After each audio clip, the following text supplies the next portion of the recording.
जी, तो आज की जो क्लास है वो है जी लेयर मास्क के बारे में। सबसे पहले देखते हैं कि लेयर मास्क कैसे क्रिएट किया जाता है, कहाँ पे ये ऑप्शन होता है और इसका फ़ायदा क्या है या ये हम क्यों क्रिएट करते हैं।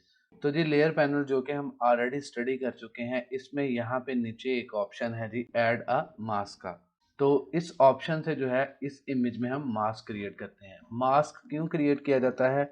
मास्क बेसिकली क्रिएट किया जाता है किसी भी इमेज में कोई भी ऑब्जेक्ट जो है उसको क्रॉप करने के लिए या कोई पिक्सल जो है या कोई हिस्सा जो है इमेज का वो डी हाईलाइट करने के लिए या हमें जो है वो नज़र नहीं आता फिर जब हम मास्क क्रिएट करते हैं। मास्क की जो है वो बेहतरीन मिसाल है मेरे पास एक यहाँ पे एक इमेज है मेरे पास। अब ये मेरे पास एक इमेज है जिसमें जो है वो एक करैक्टर है और उसके मुँह के ऊपर जो है वो मास्क है। अब हमें नहीं पता चल रहा कि वो नीचे मुस्कुरा रहा है, रो रहा है, उसके एक्सप्रेशन क्या हैं। बेसिकली उस मास्क ने उसका जो फेस है उसको हाइड कर रखा है और अगर उसका मैं ये मास्क रिमूव कर दूँ, तो आप देखें कि वो मुस्कुरा रहा है। ऐसा लग रहा है कि वो खुश है, मुस्कुरा रहा है। लेकिन अगर पहले वाली इमेज में देखें तो वो ऐसे लग रहा है जैसे कि परेशान है या फिर वो जो है वो कुछ सोच विचार कर रहा है। तो मास्क बेसिकली जो है वो उस एरिया को हाइड कर देता है जहाँ पे उसे क्रिएट किया जाता है। मास्क जो है वो 2 से 3 तरीकों से क्रिएट किया जाता है। सबसे जो ईज़ीएस्ट वे है वो यही है कि हम लेयर पैनल में यहाँ से मास्क क्रिएट करते हैं। अब मास्क को 2 तरीकों से क्रिएट किया जाता है। सिंपली अगर मैं इस लेयर को नॉर्मल लेयर में कन्वर्ट कर लूँ, क्लिक करूँगा, डबल क्लिक करूँगा तो ये अब एक नॉर्मल लेयर है। पहले ये एक बैकग्राउंड था, ठीक है? बैकग्राउंड पे अगर मैं मास्क क्रिएट करूँगा तो कुछ इस तरह का होगा। सेम वही चीज़ है अगर मैं इसको यहाँ से लेयर बना के भी मास्क क्रिएट करूँ, ठीक है जी? तो ये दोनों चीज़ें सेम है, आप बैकग्राउंड पे भी कर सकते हैं और लेयर बना के भी कर सकते हैं। अच्छा, अब मास्क क्रिएट तो कर लिया लेकिन यहाँ पे कोई भी चेंजिंग नज़र नहीं आई। बेसिकली मास्क में 2 कलर होते हैं, एक होता है फोरग्राउंड और एक होता है बैकग्राउंड। या व्हाइट कह लें या ब्लैक कह लें। तो अभी फ़िलहाल जो मास्क क्रिएट हुआ है वो व्हाइट मास्क है। तो बेसिकली एडोब फ़ोटोशॉप में लेयर मास्क जब हम क्रिएट करते हैं तो व्हाइट जो है वो 100% विज़िबल होता है और ब्लैक जो है वो 100% ट्रांसपेरेंट होता है या वो विज़िबल नहीं होता। अगर मैं इसी को ब्लैक करूँ तो आप देखें कि वो पूरी पिक्चर जो है वो ट्रांसपेरेंट हो गई है, ठीक है जी? तो ये मैंने कैसे किया ये भी आगे चल के देखते हैं। अच्छा, अब मैं चाह रहा था कि इस इमेज में ये जो बंदा है, यही सिर्फ़ बाकी रहे, बाकी जो सारा हिस्सा है, ये बैकग्राउंड है सारा, ये रिमूव हो जाए। मैं यहाँ से ब्रश टूल सेलेक्ट करूँगा। अच्छा, मास्क जब क्रिएट करते हैं तो ब्रश टूल के साथ जो है उसको विज़िबल और अनविज़िबल करते हैं, ठीक है जी? अब मैं व्हाइट पे हूँ तो ये कुछ भी रिमूव नहीं होगा। अगर मैं ब्लैक ऊपर कर लेता हूँ मतलब ब्लैक मेरा फोरग्राउंड कलर होगा तो ये देखें कि अब वो रिमूव हो रहा है, ठीक है जी। अब जैसे-जैसे मैं यहाँ से रिमूव कर रहा हूँ तो आप देखें कि यहाँ पे ब्लैक मास्क जो है वो क्रिएट हो रहा है। मैं इसका थंबनेल ज़रा थोड़ा-सा बड़ा कर देता हूँ। अब आप देखें कि जैसे-जैसे मैं यहाँ पे ब्रश टूल अप्लाई कर रहा हूँ तो इधर ब्लैक जो है वो अ, कलर नज़र आ रहा है हमें। तो जल्दी से जो है वो ये मैं मास्क अप्लाई करता हूँ पूरी इमेज पे।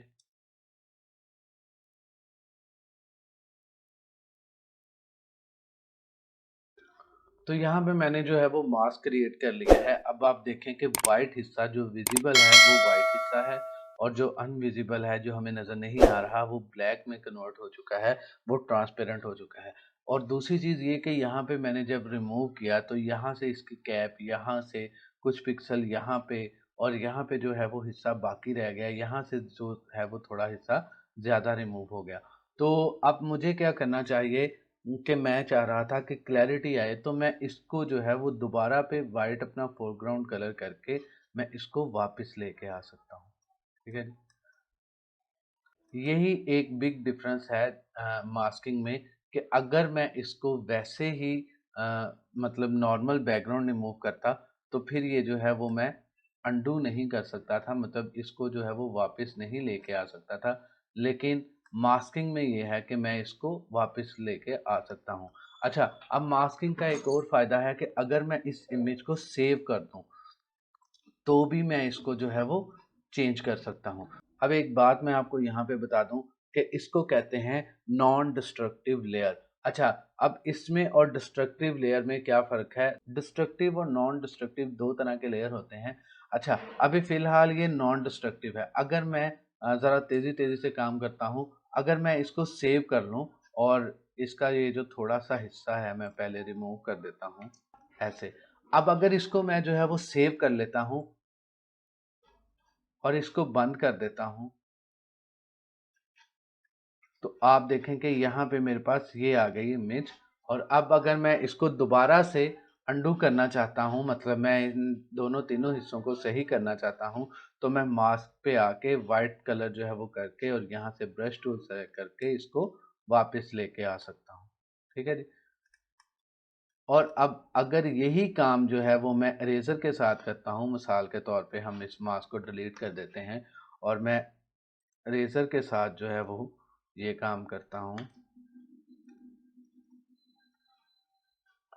और ये इसकी कैप जो है वो सारी रिमूव हो गई है और अब मैं इसको दोबारा से सेव कर रहा हूँ और बंद कर रहा हूँ।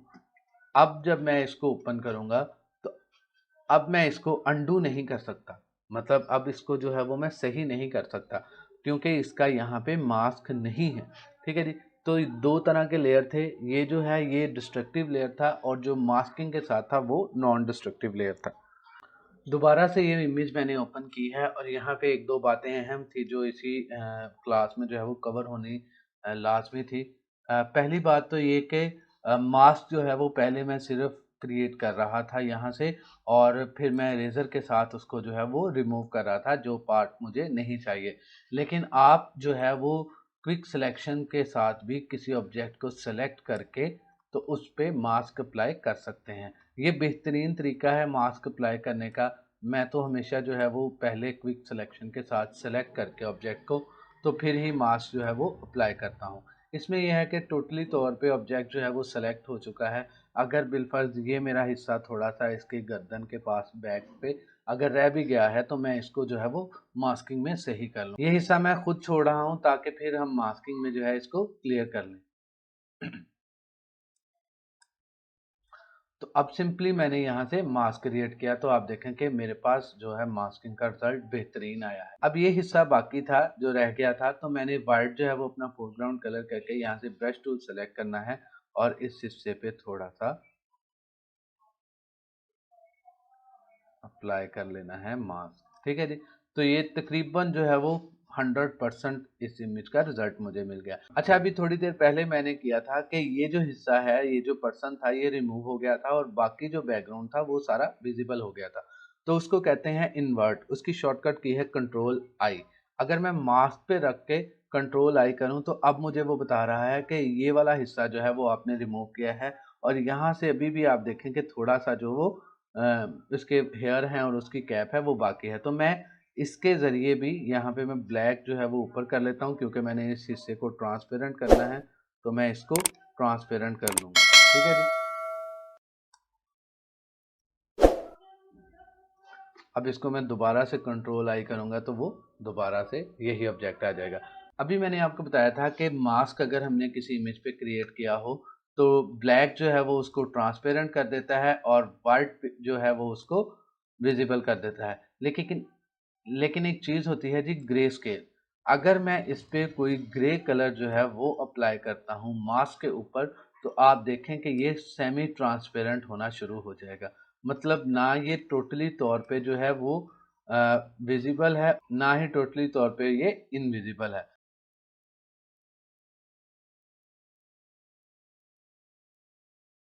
ठीक है, तो ये एक सेमी ट्रांसपेरेंट इमेज है। अगर मैं बैकग्राउंड पे कोई सॉलिड कलर आपको करके दिखाऊं तो आप देखें कि इमेज जो है वो लाइट वर्जन में नजर आ रही होगी। अब ये देखें। ठीक है जी। तो जिस तरह का मैं कलर अप्लाई करूंगा वो उसी तरह का मुझे नजर आ जाएगा। ठीक है जी। तो एक और चीज ही वापस इस मास्क वाली इमेज पे आते हैं। अभी ये है कि यहाँ पे आप देखें, मैं इन दोनों को अगर डिलीट कर दूं कंफ्यूजन ना कोई पैदा हो। यहाँ पे मेरे पास अब एक लेयर है। अच्छा, अब मास्क जो है वो इसी हिस्से में क्रिएट हुआ है और अगर मैं इसको मूव करता हूँ तो ये यही हिस्सा मूव हो रहा है। लेकिन अगर मैं यहाँ से ये जो लिंक है, ये जो चेन सी बनी हुई है ये इंडिकेट करती है कि ये जो लेयर मास्क है इसमें ये मास्क लिंक्ड है। Layer mask is linked to layer. अगर मैं इसको ख़त्म कर दूँ, अनचेक कर दूँ, तो अब आप देखें कि जैसे ही मैं मूव करूँगा, तो वो मास्क वहीं पे रहेगा, लेकिन जो मेरी इमेज है, वो कोई भी हिस्सा जो है वो मैं उसपे सिलेक्ट कर सकता हूँ। ठीक है जी? अच्छा, दोबारा से अब मैंने जो है ये सिंपल मास्क क्रिएट किया है और मैं एक चीज़ जो लास्ट आपको बताना चाहता हूँ, मास्क क्रिएट करके हम कभी-कभी जो है वो ग्रेडिएंट के ज़रिए भी किसी हिस्से को जो है वो डी-हाइलाइट कर सकते हैं। अब ग्रेडिएंट में भी यही है कि ये ग्रे स्केल ग्रेडिएंट है। अगर आप देखें तो ब्लैक है एक तरफ और एक तरफ व्हाइट, और ये दरमियान में जो हिस्सा है वो ग्रे है। इसमें ये होगा कि जो ब्लैक साइड होगी वो टोटली ट्रांसपेरेंट होगी, और जैसे-जैसे वो ग्रे की तरफ आएगा वो सेमी ट्रांसपेरेंट होगा। तो अगर मैं इसको इसी इमेज पे अप्लाई करता हूँ, तो आप देखें कि कुछ इस तरह की जो है वो शेड आएगी। ब्लैक जो है वो टोटली तौर पे ट्रांसपेरेंट है, और ये जो सेमी ट्रांसपेरेंट है वहाँ पे ग्रे कलर है। यही ये जो है मैं इस साइड पे भी कर सकता हूँ कि मैं इसको इधर भी कर दूँ। ठीक है जी। ये भी कभी-कभी हमें ज़रूरत पड़ती है, तो उम्मीद है कि जी आज की क्लास आपको समझ आई होगी। अगर कोई क्वेश्चन हो तो वो आप रेज़ कर सकते हैं। सोशल मीडिया हैंडल्स हैं हमारे, व्हाट्सएप का नंबर आ रहा होगा स्क्रीन पे। आप मेरे साथ डायरेक्टली जो है वो कम्युनिकेट कर सकते हैं, और अगर आपने जो है वो बिगिनिंग से इस कोर्स को सीखना है, तो आप पर्सनली भी मुझे जो है वो इनबॉक्स कर सकते हैं। इसके अलावा फ्रीलांसिंग, अपवर्क, फाइवर वगैरह के बारे में अगर किसी भी किस्म की हेल्प की ज़रूरत हो, तो वो भी मैं आपको प्रोवाइड कर सकता हूँ।